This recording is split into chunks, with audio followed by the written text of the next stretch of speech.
कि यहाँ के युवाओं को अगर रोज़गार करने के लिए अपने इस प्रदेश को छोड़कर दूसरे किसी के प्रदेश में जाना पड़ता है।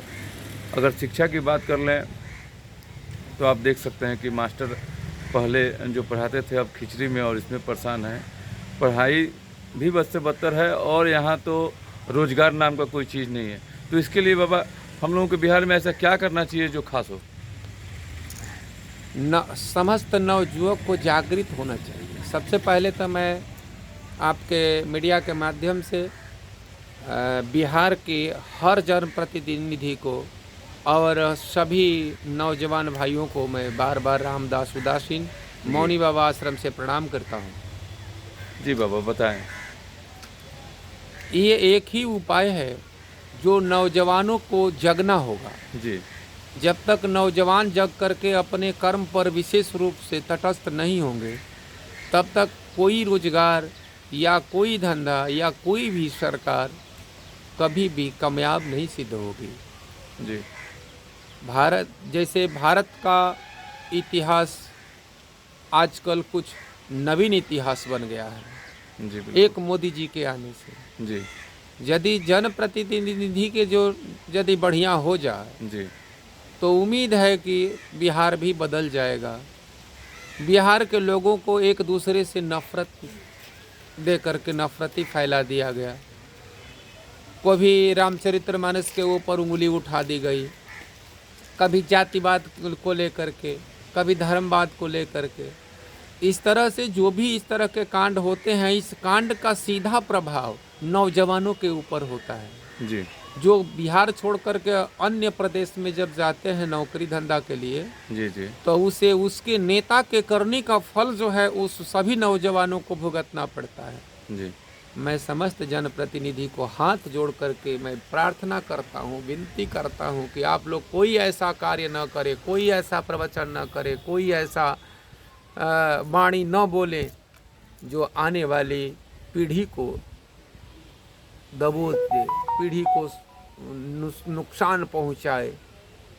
अभी बिहार में न किसी का रिजल्ट आ रहा है, न किसी का पढ़ाई के माध्यम में। अब क्या कहा जाए, बिहार के हर नौजवान जो है दुखी है, चाहे वो किसी भी कास्ट का रहने वाला हो, शहर सब दुखी है। लेकिन ये दुखड़ा किसको सुनाया जाए, किसको सुनाया जाए ये दुखड़ा? कोई भी दुखड़ा सुनने के लिए तैयार नहीं है। बाबा ये तो कहा जाता था कि ऋषि मुनियों का देश है हमारा हिंदुस्तान, एक सोने की चिड़िया के जैसे हिंदुस्तान थी। अंग्रेज़ों ने लूटा, उसके बाद वो लोग छोड़े। आज़ादी के बाद भी ये कहा जाता था कि ये संत और महर्षियों का ये भारत है। तो इस भारत में ऐसा जो प्रभाव पड़ा और बच्चों को ना रोज़गार मिल रहा है ना पढ़ाई पे, तो ये सबसे बेहतर कैसे की जाएगी बाबा? इसको बेहतरीन करने के लिए शिक्षा पर बल देना होगा। जनप्रतिनिधि को अपने चरित्र पर विशेष रूप से ध्यान रखना होगा। जो लोग जनप्रतिनिधि है, जो चुन करके जाते हैं, चाहे मुख्यमंत्री हो, विधायक हो, एमपी हो, एमएलए हो, जो भी, उनको अपने चरित्र पर विशेष रूप से बल देना होगा।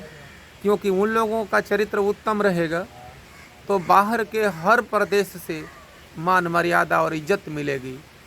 यदि चरित्र उन लोगों का गिरा हुआ रहेगा तब तक किसी भी प्रदेश में बिहार के किसी भी व्यक्ति को कहीं भी कोई इज्जत और मर्यादा मिलने वाली नहीं है। और मर्यादा रखने के लिए ऋषि मुनियों का देश है, ऋषि मुनियों का भारत है, इसमें कोई शक नहीं है। लेकिन ऋषि मुनि तो हमेशा आदर्श और सुंदरता का पाठ पढ़ाते हैं, नैतिकवान बनने की शिक्षा देते हैं। जब तक कोई नैतिकवान नहीं होगा तब तक भला कैसे हो सकता है भला? बिल्कुल। इसलिए नैतिकवान बनने की आवश्यकता है। और सबसे पहले ज़्यादा नौजवानों से ज़्यादा जनप्रतिनिधि को चरित्रवान बनना होगा। क्योंकि हर जगह पर जाने पर उंगलियां उठती है। कहाँ का है रे? तो बिहार के। कहाँ का है रे? तो नीतीशवा के बिहार का है। कहाँ का है रे? तो तेजस्वी के। कहाँ का है रे? तो जंगल राज के बिहार का है। अरे कौन सा एक दिन वो बिहार था जो बिहार के लोग जाते थे तो लोग आदर सम्मान की दृष्टि से देखते थे। लोग कहते थे कि लोक नायक जयप्रकाश जी के क्षेत्र से आया है, इसका आदर सम्मान करो। लोहिया जी के क्षेत्र से आया है, इसका सम्मान करो। ये वो जगह था, और आज का बिहार ऐसा हो गया। लोग जोर जबरदस्ती बुद्ध का बिहार कहते हैं, चंद्रगुप्त का बिहार कहते हैं, अशोक का बिहार कहते हैं। जब नैतिकता पतन हो जाती है तो कोई भी राज्य हो, उस राज्य के एक एक कण की मर्यादा समाप्त हो जाती है, वो मर्यादाहीन हो जाता है। मैं समस्त नेतागण से, समस्त चुने हुए जनप्रतिनिधि से हाथ जोड़ के विनती करता हूँ कि कोई भी ऐसा कार्य न करें। बिहार आपके संतान है, आप जनप्रतिनिधि है, तो जन जो है उसके अंदर में लोग जो निवास करते हैं सभी, चाहे वो किसी का भी वोट हो, कोई भी जाति के हो, सभी तुम्हारे पुत्र के समान, पुत्री के समान है।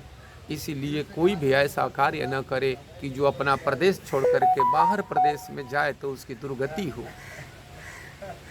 बहुत बहुत धन्यवाद बाबा कि आपने इस खास पहलू पे, जो बिहार का बहुत ही खास ये मुद्दा है, युवाओं के रोजगार, युवाओं के खास और बिहार के लोगों के लिए जो आपने बातें कही बहुत ही खास था। और बहुत ही यहाँ के लोगों को भी ये सुनना चाहिए, समझना चाहिए। और यहाँ के नेतृत्वों के लिए जो बात कही वो भी बहुत ही खास था सर। बहुत बहुत धन्यवाद सर। नमस्कार।